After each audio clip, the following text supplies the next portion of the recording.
you. Deuteronomy chapter 20 is where we are this evening. Moses nearing the end of his second of 5 sermons on the subject of obedience delivered to the second generation of the children of Israel to come out of the bondage of Egypt. And obedience, as we see, an entire book of the law. It's the whole book given over to one theme. Obedience, obviously, very, very important to the Lord. And I know it's important to us too. And you think about what we're going to be heading through this evening. It's going to deal with some things that are just gigantic. He starts off with one in just a moment. And then he's going to deal with some very, very specific kind of areas of their life where they're supposed to handle it in a certain way. And it makes us realize that He wants every part of our lives to be characterized by obedience to His Word. Not just the big, gigantic areas, and then the smaller areas we do whatever we want. And so as the Bible says, we're to do everything we do. We're to do to the glory of God. And so this helps them and us to understand what that looks like. Chapter 20, verse 1. He said, when you go out to battle against your enemies. And, we hate to see that word when, the first word of the chapter, to be used related to war and related to battle. But it is a reality in this fallen human history, even for the children of Israel, who were not to be a colonizing people or an expansionist military kind of people. They weren't trying to export through military means anything that they were about between them and God. But war was going to come their way. And even after the conquest of the land of Canaan, they would be attacked later in their history. And David would fight many battles and leading the children of Israel into battle. Many of the kings would. And God wants the children of Israel to know that even when you go to war in my name or in representing me as my people, I don't want you to fight like everybody else. It isn't just a free-for-all out there where you just go out there and you slaughter people indiscriminately and you just decide what you're going to do in the heat of your emotions at the moment and all. He says, we don't operate even in war the way that the world does. I want you to reflect me even in, one of the most intense experiences in life. Battle. I remember talking with a Korean War veteran here in the fellowship, and a Marine, and he said one time, he said, well, you don't really know what you're made of until you're being shot at. So I guess so, I'm not going to argue with that. But it tells you a little bit about who you are as a person, but all kinds of things get ratcheted up at that point. God said, I want even in battle against your enemies, I want you to represent me. So when you go to battle against your enemies and you see horses and chariots, remember chariots were forbidden for them, and people more numerous than you, don't be afraid of them. What? Now, battle isn't watching a football game. Battle isn't watching, pro wrestling. I hope nobody... If you do, don't even let me know that you do. I'll have to fight for respect.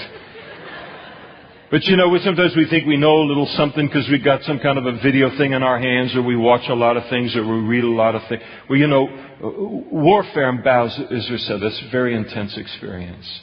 About as intense as things get in life. And here they are, God is telling, when you go into battle, not if, when you, God's people are always going into a battle, spiritual battle for us, where we are in way beyond our resources, in and of ourselves. So He talks to them, you're going to go into battles where you are outnumbered numerically, and you are out-equipped. And so when you do that, He said, don't be afraid. Okay. Could you give me one really good reason why I wouldn't be afraid in that kind of circumstance? And He tells them, 4 is a reason word, isn't it? For the Lord your God is with you, who brought you out up from the land of Egypt. He's the defining factor in any battle, and certainly in any spiritual warfare. Do you know, I don't know how, came to know the Lord in 1980, and I have never known Him to lose a battle. I've never known Him to lose in any circumstance that He's allowed to be God in the middle of. People are willing to obey Him in a warfare kind of situation and the intensity of it. Now you got to give them time. You can't give them 6 weeks. Sometimes something happens and it isn't till 6 years later, 20 years later, and you look at it and you go, I can't believe it. God had the final say in this situation. And He does. He works these things to His appointed end. So He's to be trusted. And it's not like we don't have a history with Him. He's the God who brought us out of the land of Egypt. So it's not like we don't know that He can't do these great things. And so it shall be when you are on the verge of battle that the priest shall approach and speak to the people. So you got the priest coming out. You got all these warriors out there and valiant and tough and muscled and battle hardened and everything. And they send the priest out there. They send someone like me. So what has he got to do with this? Get out of the way. Let's go out and knock some heads here a little bit. But they send a priest out to approach and speak to the people. And here's what the priest was to say to them. Hear, O Israel, today you're on the verge of battle with your enemies. Do not let your heart faint. Do not be afraid. And do not tremble or be terrified because of them. And here's the reason. As the battle, it's a spiritual one. For the Lord your God is He who goes with you to fight for you against your enemies to save you. And they had to realize that ancient warfare, they had to realize that what was more valuable to them than even their numbers or their weaponry was the fact of whose side is God on in this battle. And again, the children of Israel were not initiators in battles, defensive for what God had given to them. And they looked and said, we know that God is on our side in this battle. It's a battle for righteousness' sake. And they were to be confident that they would be victorious in it. And I really like that about verse 4 because it really shows the priests were letting them know that God isn't like up there watching the battle. Boy. It'd be one thing if God said, God is aware of everything that's happening on the battlefield. Hey, we're getting slaughtered down here. He doesn't just passively watch and, He's active in the battle. He's active in the affairs of this world. I think he's active on our behalf against our enemies. It seems like, they're getting away with murder. They're getting away, they're winning. No. Not over the long haul, you'll see. And then the officers shall speak to the people, saying, what man is there? So you got this whole army that's kind of assembled, who has built a new house, hasn't been able to live in it yet, and hasn't dedicated it. Let him go and return to the house, lest he die in battle, and another man go live in his house. What man is there who's planted a vineyard, so he's put in all the labor for the grapes and all, and he hasn't eaten of it. He hasn't been able to enjoy the first harvest. Let him go and return to his house, lest he die in the battle and another man eat it. And what man is there who is betrothed to a woman and has not married her? In that Jewish culture, before they would marry, they had like a 1-year period where you would be betrothed to a woman. And it was like our engagement, only it was a much stronger commitment. 1-year betrothal period where she was yours, you were, she was yours, she went both ways on that thing. And so, in fact, the betrothal period, when you were betrothed to somebody, it took a writing of divorcement to end that betrothal. So here he is, he's betrothed, he's going to be marrying in short order this woman, and they haven't been able to marry yet, and it was declared, let him go and return to his house, lest he die in battle, and then somebody else marries her. And so those people were to be free to leave. Now, behind these three exemptions, I think there's probably supremely the idea of dismissing people from the military that were excessively distracted by life. And you have the first man here with the new house. He's distracted by possessions. The second, the vineyard, he's distracted by commerce. The third is his wife that he wants to marry. He's distracted by relationships. And in a battle, the intensity, life and death on the line in a battle, you want someone whose head is in the game, in what's going on here. You want to know the guy on your left hand, on your right hand, is engaged in what's happening here. And so anybody that was distracted in this kind of major way, they were free to be released. Any kind of person with a divided heart could head on home. And so that's what they would do. I think that there may possibly be humanitarian reasons in this where God says, listen, these folks have done this. They ought to be able to partake of these experiences in life before they run the risk of dying in battle. It may very well also be that these are speaking of younger men, and so dismiss them so they can go and have these things be a part of their life, have this be a part of their young adulthood, and as they experience growing something from the land, establishing a household, having a wife, establishing a family, that they will then realize there are things that are worth fighting for in life. And so you'll lose them as a soldier on the front end in the early part of their adult life, but you will gain them as a soldier later on. Could be any of those things. I'm inclined to think that he was just removing people who were so distracted from life that they'd be a danger on the battlefield.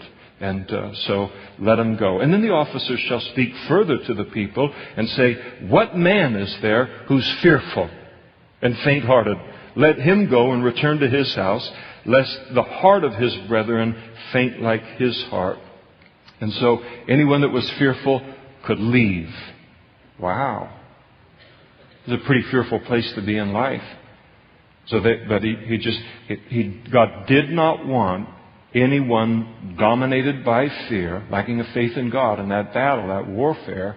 He didn't want that influence to be in his army. He didn't want that influence to be on his line. All you got to do is just have a few people on a line start to cave and start to pull back when the line can be held if everybody holds, and now you've lost the whole line. You could lose a battle on it. So God said, let's not be trying to figure out what kind of soldiers we got out on that line.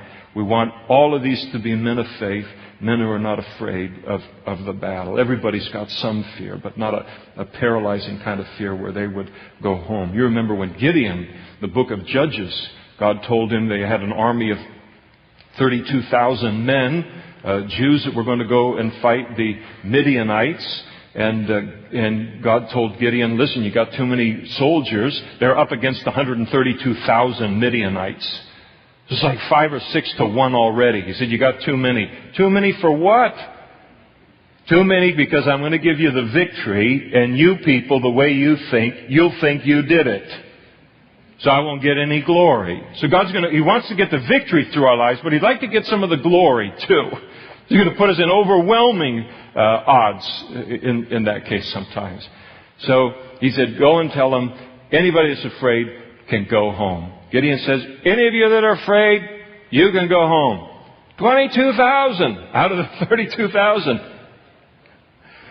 Just headed off into the sunset, and he's left with 10,000. And then they still had too many. God got them down to 300. But He just didn't want that to be a part of his battle. I don't know. You take this into a spiritual realm. Spiritually, I know for me, I wouldn't want to be on a staff, a church staff, or I wouldn't want to be with a ministry team where half the people, every time you got an idea and God's led us to take a step of faith, and all they can see is what could go wrong, and you want people of faith in God. And so God said, let them go on home. And so it shall be when the officers have finished speaking to the people. Once you've weeded that group out, then you can make captains or appoint your officers. We don't want any officers being appointed out of these other 4 categories. And when you go near to a city to fight against it, then proclaim an offer of peace to it. And so when they would battle, not when they were conquering the land of Canaan, but in later battles, for instance, under David, and they would be attacked, and then they would fight against the city. They were to extend an offer of peace. You surrender, and we extend an opportunity to surrender to them. So proclaim an offer of peace to them. Just don't go there and just slaughter everybody. And it shall be, if they accept your offer of peace and they open their city up to you, then all the people who are found in it shall be placed under tribute to you and serve you. So you don't have to kill everybody in the city. It's not about shedding blood or any of that kind of thing. You put them in their place. Now they can be used for labor or paying tribute or taxes toward Israel, and that'll be sufficient. Now, if the city, you extend the offer of peace to them, they will not make peace with you, but they make war against you. In other words, they're intent on wiping you out, slaughtering you. Then you shall besiege it. And when the Lord your God delivers it into your hands, and that wasn't an if, that was going to happen, you shall strike every male in it with the edge of the sword. All male combatants were to be destroyed. But again, God is very measured in His judgment. It's not an indiscriminate slaughter. Notice what He says.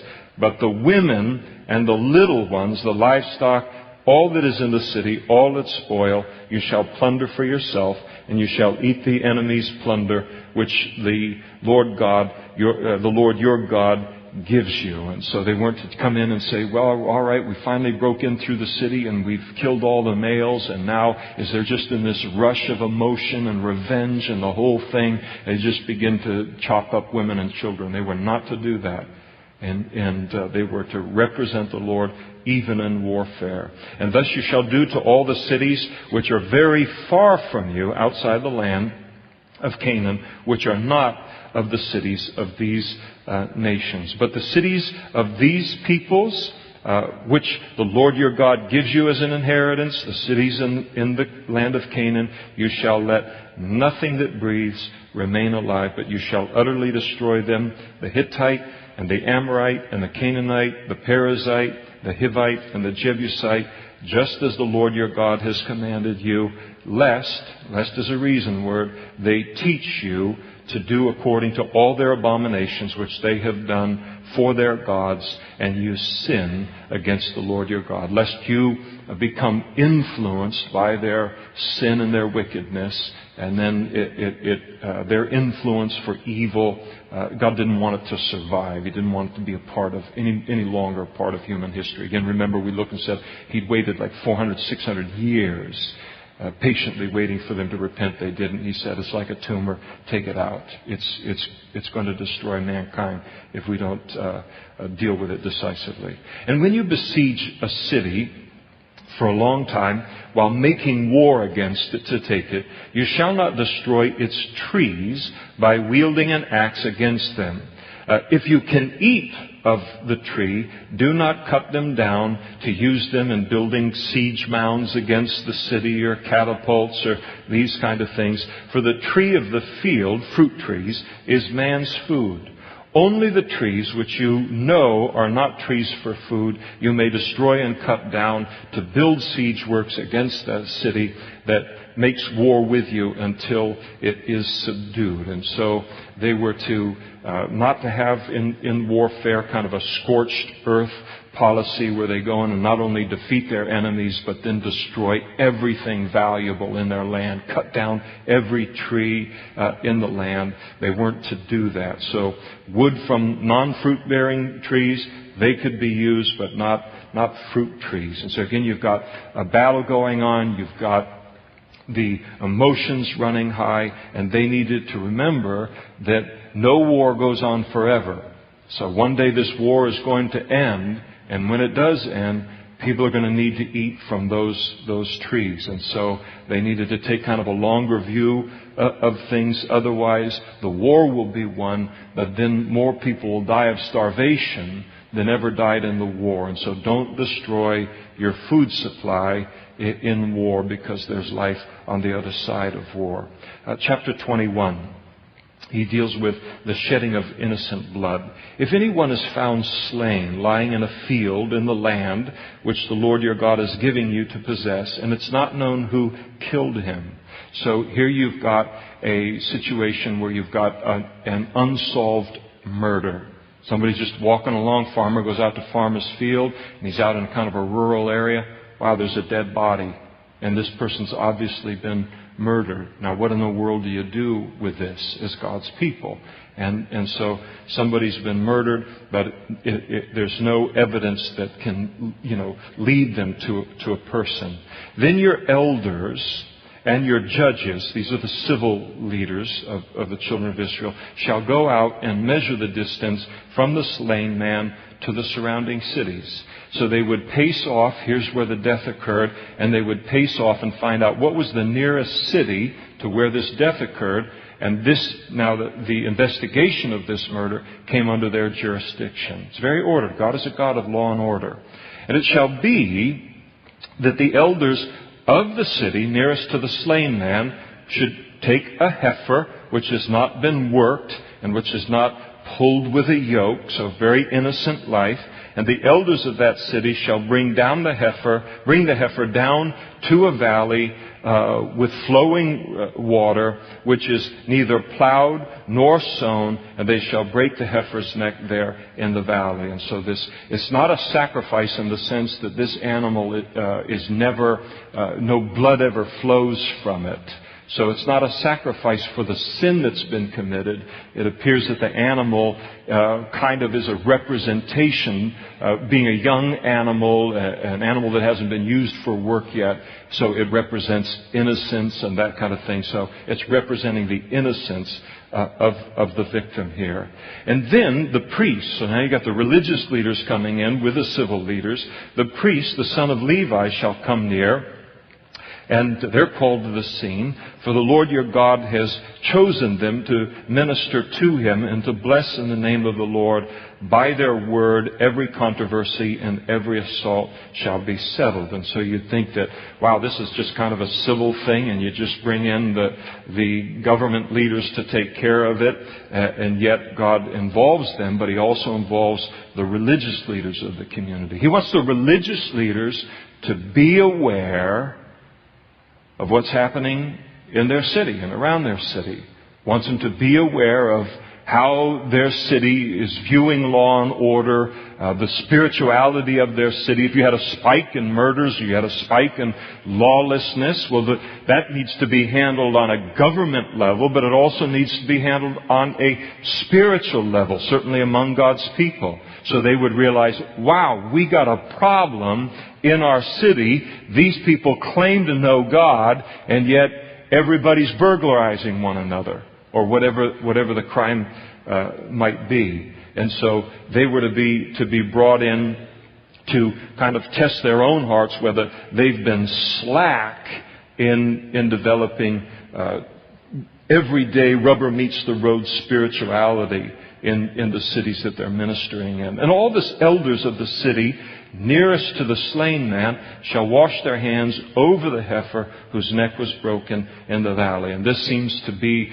symbolizing the fact that these government leaders or officials were saying, they were expressing their innocence. We wash our hands here. We're innocent of what has happened here. And so it was a non-verbal way of communicating that. We don't know who killed this person. We weren't involved in it. And we're innocent here related to. You remember Pilate on the morning when Jesus was being tried prior to his crucifixion. And he endeavored to wash his hands. In fact, he washed his hands and he declared himself innocent of this innocent blood. The problem is that he wasn't innocent.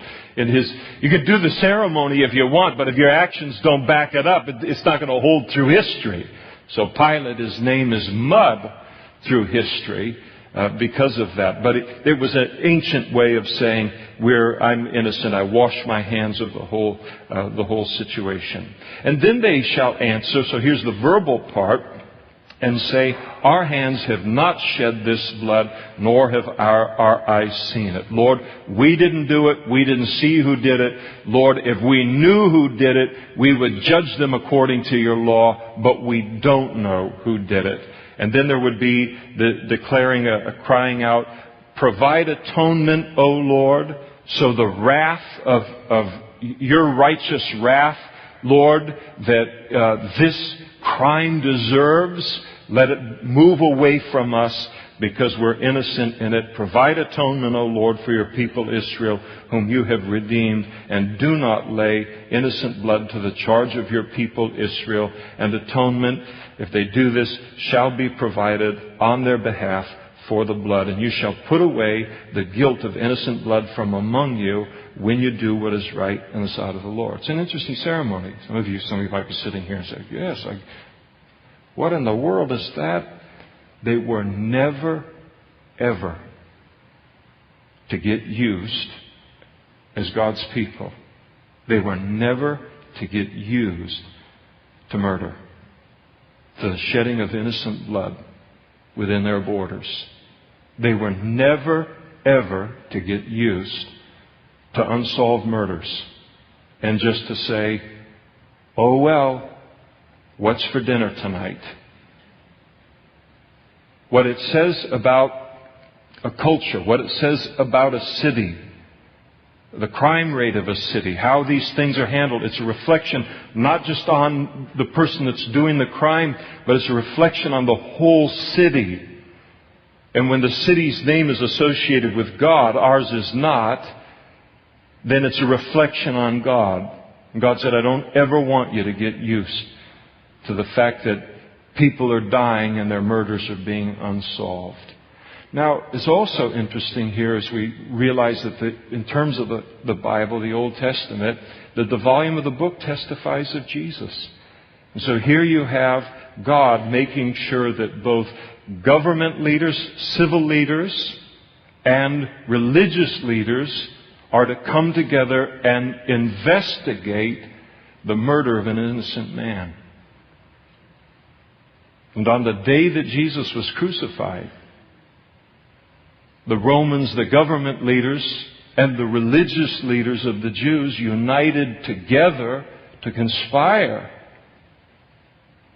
for the death of the most innocent blood in human history. And they failed miserably this standard of the Old Testament.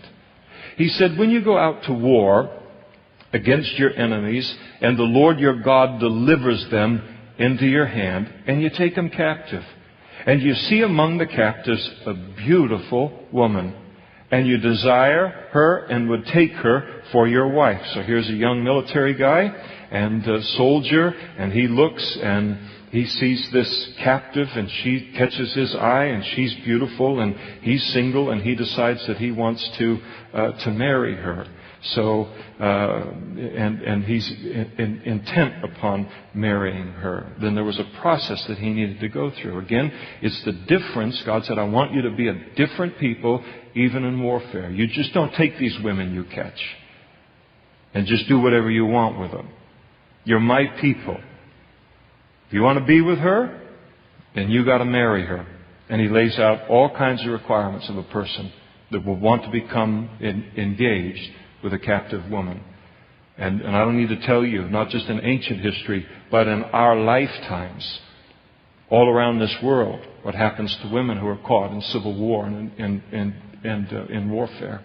And so he said this was, if he catches the eye, was to be handled in a certain way. And then you shall bring her home to your house, and you shall shave her head, trim her nails. And so those were just kind of symbols of a fresh start. Her old life is over. She's beginning a new life here now. She shall put off the clothes of her captivity. In other words, and this is going to be happening for a month. So the man is, and he's not involved with her physically in any way. He's to no longer view her. The clothes go off. She's now clothed with Jewish clothes of a Jewish woman, he's no longer to view her as a captive. This is a woman. This is a woman who is now becoming a daughter of Israel. And so that was, all of this is designed to be changing his thinking in terms of who this woman is, and it's not, wow, she's a knockout and I want to marry her. No marriage is going to be so fun if that's the only thing holding it together. So then she's to remain at your house, mourn her father and her mother for a full month. She's been taken away from them. So this is all going on for 30 days. It would certainly give this man plenty of time to think about what he's about to do. Sometimes, you just say, wow, okay. And if it's like he could be married in 24 hours, you'd have all kinds of marriages going on. But, wow, okay, week later, start to see, well, there could be some problems here. Month later. So it was a time for him to really think this thing through, because God's going to hold him to the commitment that he makes here. So for a full month, she was to mourn the fact that she'd been separated from her father and mother. And after that, you may go into her, be her husband, and she shall be your wife. And so they could then be married, and it shall be, if you have no delight in her. So he looks and now she doesn't please him after some period of time. We'll come back to that. So ladies, don't get upset. I have no delight in you. Next. So that's not what's going on here. Yeah, I have a clause for that. God has it right here, The clause is, test your food before you eat it for the rest of your life. So, let's address it now that we've made a big deal out of the whole thing. So, if you have no delight in her, when you look at how God addresses marriage in the Old Testament, it wasn't a thing of, I'm tired of her now. I want another wife. That's not. God had very high standards for marriage, and He was entering into marriage with her. But what you've got now is you do have a challenge here, because He is marrying into another culture. And so she's going to bring her culture into that marriage. No matter how much, now she's in a different culture and all that kind of thing, but she's been fashioned by another culture. And there's a very good chance that she would look at things and say, listen, I'm your wife. I get this whole thing that you people are doing here, but I'm not going to worship your God. I'm going to worship my gods. And so she refuses then to become spiritually what Israel is about. And it's probably that level of a crisis that's occurring within the marriage. So it shall be, if you have no delight in her, then you shall set her free. Can't sell her. She was your wife. She's not a slave. But you certainly shall not sell her for money. You shall not treat her brutally, because you have humbled her. If a man has 2 wives,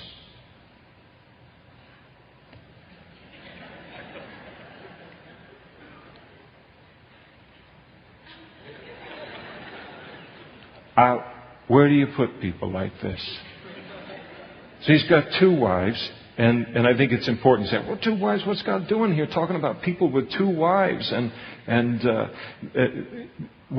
it was never, ever in the entire Bible is it God's ideal for marriage was never more than 1 man, 1 woman for life. Now, some marriages end because of legitimate reason and that kind of thing, but there's never to be this 2-wife kind of thing. And one of the reasons, there's a lot of reasons, it doesn't represent the relationship between Jesus Christ and the church. It's the supreme reason. But one of the reasons is that it would be virtually impossible for 1 wife not to become the favorite over another wife. So God didn't want this happening. I think probably what's going on here is you've got having multiple wives was very common in that culture. And so maybe you have people who are coming into Judaism. They're converting from the Gentile world or whatever it might be. They've got 2 wives. We know David had multiple wives. It was contrary to the writing of the Scriptures, and it never, ever appears in a positive light. It's always trouble, even in the Old Testament. And so, for this very reason. So, here he's got 2 wives. One he loves, and the other, he doesn't love her as much, at least. And they've both borne him children, both the loved and the unloved. And if the firstborn son is of the wife who is unloved, then it shall be on the day that he bequeaths his possessions to his sons that he must not bestow firstborn status on the son of the loved wife in preference to the son of the unloved, the true firstborn. But he shall acknowledge the son of the unloved wife as the firstborn by giving him a double portion of all that he has, for he is the beginning of his strength, and the right of the firstborn is his. So that would be the temptation. Wow, she's my favorite, and I really like her best, and she's really putting pressure on me or maybe I put pressure on myself to please her, and by making the thirdborn son, give him the right of the firstborn son, because the firstborn was born to this woman that's I'm not that happy with, compared to the other wife. And so God came in and said, no, you don't do that. You're going to do marriage in violation of how I've got it in here, and you're not going to turn around this whole thing. The inheritance goes to the firstborn. And the reason that this whole thing is important is the firstborn son received double the inheritance of all the other sons. And then the more important thing than that was he became the patriarch of the family. He became the spiritual leader of the family. So it was ripping this guy off of a lot to just do this out of favoritism. God said, no respect of persons on this. You can't do that. Why would he tell them except that this is a temptation that people were, subjected to. I shouldn't say subjected to, that they chose to put themselves in that place. If a man has a stubborn and rebellious son, listen up, you young people, who will not obey. So we're talking about deliberate rebellion against his parents. He refuses. It's not that he cannot. It's not that he's a 4-year-old and we're asking him to do what an 8-year-old can do. It's not that he's a 12-year-old and we're asking him what only a 25-year-old can do. He can do what he's being asked of his parents. And he will not obey the voice of his father or the voice of his mother, and who, when they have chastened him, he will not heed them. They've done their best. They've done everything that they can in order to bring him in line and break him and have him have respect for the family unit and for marriage and for society and these things, and he won't listen to them. Then his father and his mother shall take hold of him and bring him out to the elders of his city, to the gate of his city. And then they shall say to the elders of his city, this son of ours is stubborn and rebellious, and he will not obey our voice. He is a glutton and a drunkard. So we're talking about an older son here. He may be late teens or something like that. He may be in his 20s and still at home or whatever. But we're not talking about a kid here. That's not what he's talking about. So he's stubborn, he's rebellious, he won't obey our voice, he's just a glutton and a drunkard, and he's a good for nothing.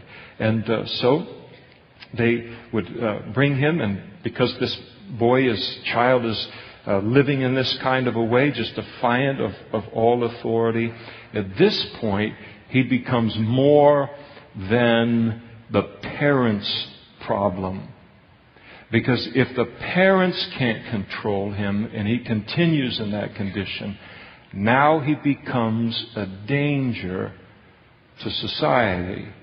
So it was to move into the hands of the leaders of God's people to take it up in terms of authority, and they were to now address the rebellion of this son.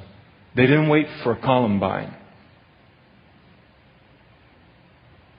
They didn't wait for the parents to have their kids have videos online where they're blowing up trees and setting off grenades and shooting up forests and stuff like that and all. If the parents couldn't handle the kids, and the parents knew this thing is out of control, these kids are going to go off and they're going to shoot up a bunch of people, or they're going to shoot all of us in our sleep, they would move this thing along. And because it wouldn't just stay within the family, society was now in danger as a result of it. So they didn't wait. They didn't wait for the kid to act. They took action on it. And then all of the men of his city shall stone him to death with stones. The parents were not to do it. The parents, they're too close to it. They were not to do it. The situation was to be weighed by the elders, the leaders of the city, and if it was in fact the dangerous situation that is described here, then they were to stone the child to death. By the way, this is Old Testament. You can't do this. Stone them to death with stones, and you shall put away the evil from among you, and all Israel shall hear and fear. And so it would be a lesson to all of the other kids. You remember what happened to Simeon 3 years ago? And the kids knew. Don't be doing that stuff in this town. And God believed in the deterrent value of it. Now we read it and it seems like capital punishment is very, very harsh to us. It's kind of modern readers. Yet the community could not allow this rebellious kid to have his practices and his rebellion spread through everyone else. And so it isn't pleasant, but there's the recognition, I think, here on God's part that occasionally in this fallen world, as a circumstance arises, it has to be dealt with this kind of severity. Now, you could never bring that and enact that now in the United States of America. Again, we're not Israel, but the water that's gone under the bridge. But they were starting from scratch. So they were starting their nation at this point in time. They could set the tone. And you wouldn't have to do this very, very often before people get the idea. And if we look at this and we say, wow, that's so terrible, that's so hard to go in and address these children that the parents can't, handle their rebellion and they're doing this whole thing. And what a terrible, barbaric way. Yeah, it's a lot better to live in a city where 30% of the city's run by gangs. Because the parents wouldn't step up and control their kids. It's a mess either way. And so God says, we'll just clean it, keep it real tight on this end, and we'll lean toward the side of law and order, and then let the kids grow up in that kind of an environment. And so society was to step up, and they did. Again, this is Israel, not the United States of America. It's apples and oranges. If a man has committed a sin that's deserving of death, he is put to death, and you hang him on a tree, his body shall not remain overnight on the tree, but you shall surely bury him that day, so that you do not defile the land which the Lord your God is giving you as an inheritance. For he who is hanged is accursed of God. And so in those days, the children of Israel, capital punishment was not done by hanging. A person would be stoned to death, then their body would be hung for a day, so everybody could see this is the end of this crime. This is the end of this sin. Don't do it. There was a deterrent value to it. And so that was the warning. But that after a day, it had accomplished its purposes. And so God said, it's done its deterrent value. Take it down after a day. It doesn't do any good to leave the bodies hanging for a week and the birds pecking at its flesh and that kind of thing. Take it down and go ahead and bury the body. Now, Paul takes and he quotes this passage in Galatians chapter 3 verse 13, and he talks about how Christ has redeemed us from the curse of the law, becoming a curse for us, for it is written, "Cursed is everyone who hangs on a tree." When you saw someone hang on a tree in the Old Testament, it was an indication that person is cursed by God and he is cursed by man. That's what it symbolized.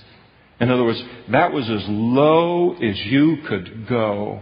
And what Paul does is he redeems kind of the picture and declares that Jesus went as low as you could go in order to provide us with salvation.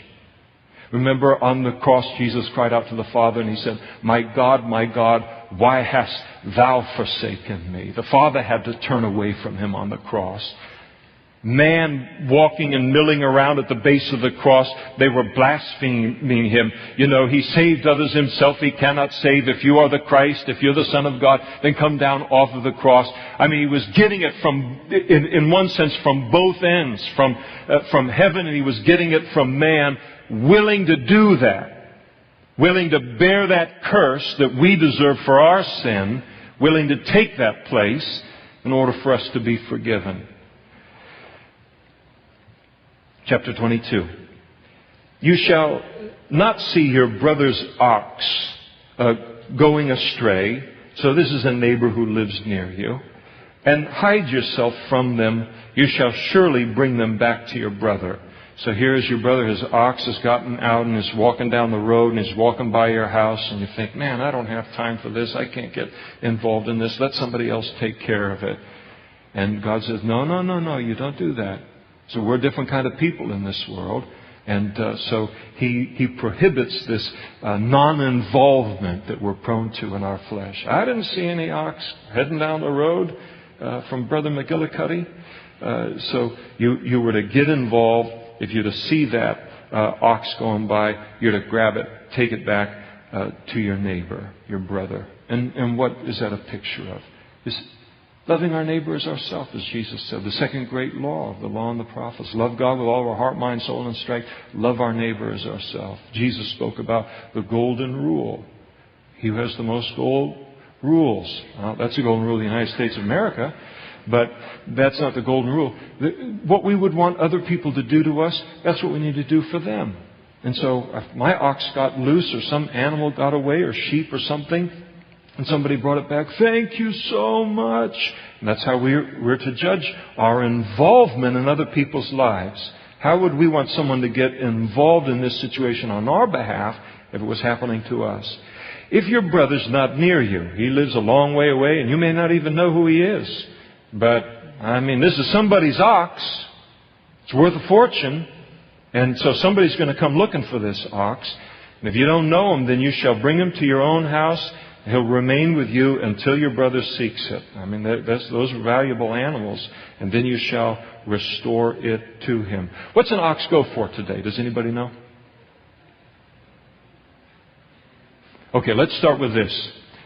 Anybody know a show of hands? Okay, we got one back here. Got another one over here. Did I see anything over here? Somebody's pointing over here. Over here, over here, over here, over here. Okay, back here. How much? 800. What do we got over here? What do I hear over here? We're getting ready for the harvest party. Did you raise your hand? Did you know, or are you just kidding around? Okay. So, 800. So, it's valuable. So they're going to come looking for this. All right. So then you restore it to him. You shall do the same with his donkey, and you shall and so shall you do with his garment, with any lost thing of your brother. So he expands it beyond animals, even the things that aren't as valuable, which he has lost and you have found. You shall do likewise. You must not hide yourself. And so this is how, good neighbors, this is what, when people have this attitude toward their neighbors, now you've got a neighborhood you want to live in.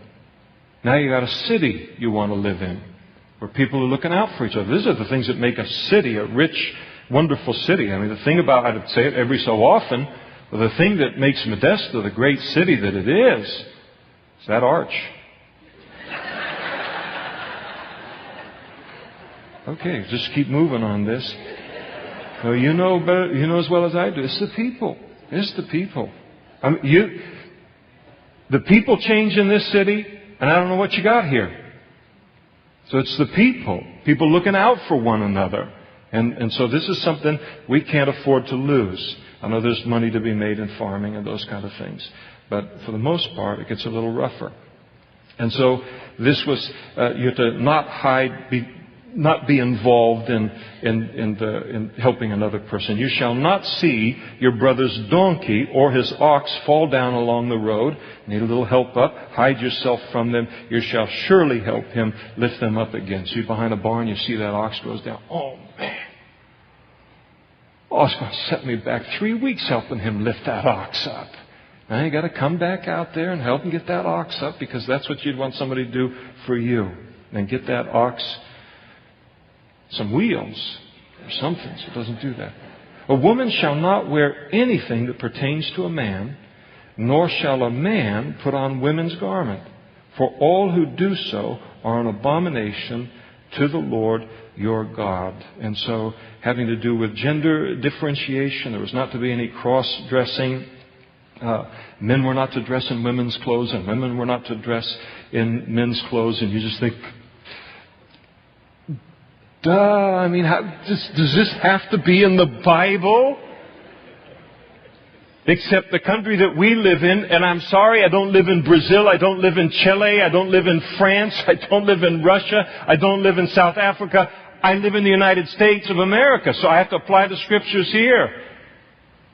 Where in the state of California, you can walk into any restroom you want to, male or female, depending on which one you feel like today. And which one you dressed up like today. So, it's not a new perversion. It's not a new abomination. So, this, transvestite thing and all, it's old as human history. And so there was obviously a forbidding of transvestitism and this kind of thing, whatever the technical word is for that. But there was also to be, even a little more broadly than that, there was to be the forbidding of anything that blurred the distinction between the sexes. A person ought to be able to look at another person and determine immediately whether that's a male or a female. Just ought to be able to do it. There's a lot of room in terms of our culture and lots of different things and all where you can figure that out. But men were to be men. They were to look like men. They were not to be like a woman. They were not to be deliberately effeminate. And men are more or less masculine and effeminate, but they weren't to be deliberately effeminate. Women were to be women. They were to look like women. They weren't supposed to look like a man. They were not to be deliberately masculine. Because when God created man, He created male and female. Created He them. He's not interested in a third category. They're supposed to be male, supposed to be female. And so doesn't want us coming up with a third category here. Now this varies very much according to culture. In that culture, both the men and women wore robes. And it was okay. If tomorrow morning I come to church to work here and one of the pastors shows up with a robe, I got a problem. Because it's a different culture. So in those days, everybody wore robes, but the women would adorn their robes with jewelry and different kind of colors and things that would differentiate it from a man's robe. So you could tell even beyond the robe. But, in terms of hair and how and those kind of things, you could tell this is a man and this is a woman. So it's not saying that a woman can't wear pants, and it isn't saying that the Scots can't continue to wear kilts when it's appropriate. And got to protect the Scots here. But so culture is to be taken, into account on things. But within that culture, so a woman wears pants in this culture, nobody blinks, nobody says, it's a man. No way, it doesn't happen. So all that's factoring in. The point is that you should be able to look at someone and say, that's a man or that's a woman, and they're not cross-dressing on things. And I just like to say a little something about the kind of the unisex look that seems to always be going on and is even strong right now.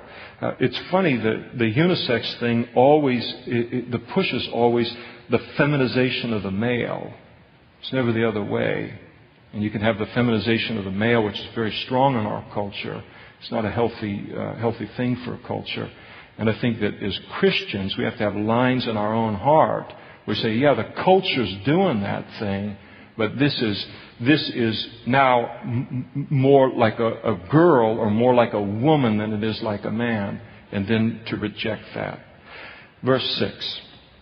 If a bird's nest happens to be before you along the way, in any tree or on the ground, with young ones or eggs, with the mother sitting on the young or on the eggs, you shall not take the mother with the young. You shall surely let the mother go and take the young for yourself for food, that it may be well with you and that you may prolong your days. Don't eat the mom and the kids.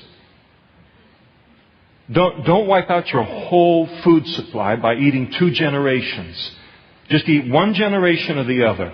And you can't take the babies from the mom because they won't survive without the mom. So think about things, is all he's saying. Think things through a little bit. Let's not just wipe out an entire species of animal on the face of the planet just by indiscriminately, not thinking things through. And so think a little bit. Don't destroy your food supply. And the mother, let her be released. Let her continue to reproduce so that particular animal is always something that you can put on your table. And then when you build a new house, then you shall make a parapet for your roof, that you may not bring the guilt of bloodshed on your household if anyone falls from it. And so in that culture they did a lot of living on the roof. Even today, you go to Israel, you go to the Middle East, lots of places in the Middle East, see any pictures related to the Middle East, and you see the roofs are flat top. And the reason is they do a lot of things on the top of their roof. It's hot. So the house is all stuffy and it's hot. We know nothing of heat here, do we? So it's hot, and it says, man, this place is going to cool down till 2 in the morning. But 8 o'clock, it's getting cool on the roof. We're sleeping on the roof tonight. And so it was made flat. They'd entertain up there. They'd sleep up there. Some of the finest night's sleep I've ever had in my whole life have been on a roof. Not my roof. It's like this. But over in India, they got flat roofs just like that. You fall asleep. There's the stars out there. All the smell of all the spices and all the chanting and all the everything as far as you can hear. And it's just wonderful. And it was way cooler on the roof than it was in the house. I'd have never fallen asleep in the house. It's got to be a little bit cool to fall asleep. So that's what they did. So a lot of things happening up on a rooftop. So you just build a parapet, which is kind of a wall up along the edge of the roof so that nobody could fall over. So here's again, having a loving my neighbors myself, having a concern for their physical safety, and because a fall from a roof, of course, a potential of great injury or death. And so a concern for beyond myself. I go, well, I don't need to put this up. I'm not going to fall off a roof. Yeah, but not everybody else is 60 years old and has enough life to realize that this is a dangerous situation. So think beyond yourself. You shall not sow your vineyard with different kinds of seed, lest the yield of the seed which you have sown and the fruit of your vineyard be defiled. You shall not plow with an ox and a donkey together. One's clean, one's unclean. You shall not wear a garment of different sorts, such as wool and linen mixed together. And you shall make tassels on the 4 corners of the clothing with which you cover yourself. And so these were just kind of outward things that they were to respect, where they didn't mix seeds, they didn't mix fabrics. To do it wasn't a sin. It was just, this was just kind of a physical way of reminding them in different areas of life, you're a separated people. You're a holy people. And he wanted that reinforced when they were sowing seed in their field, or they were making garments, or plowing, or anything they were doing. A constant reminder, we are a holy, separated people. And so these things accomplish that. That's it. I'm stopping there. If you think it was controversial tonight, you ain't heard nothing yet. So we'll stop there. There's a lot in the remainder of this chapter.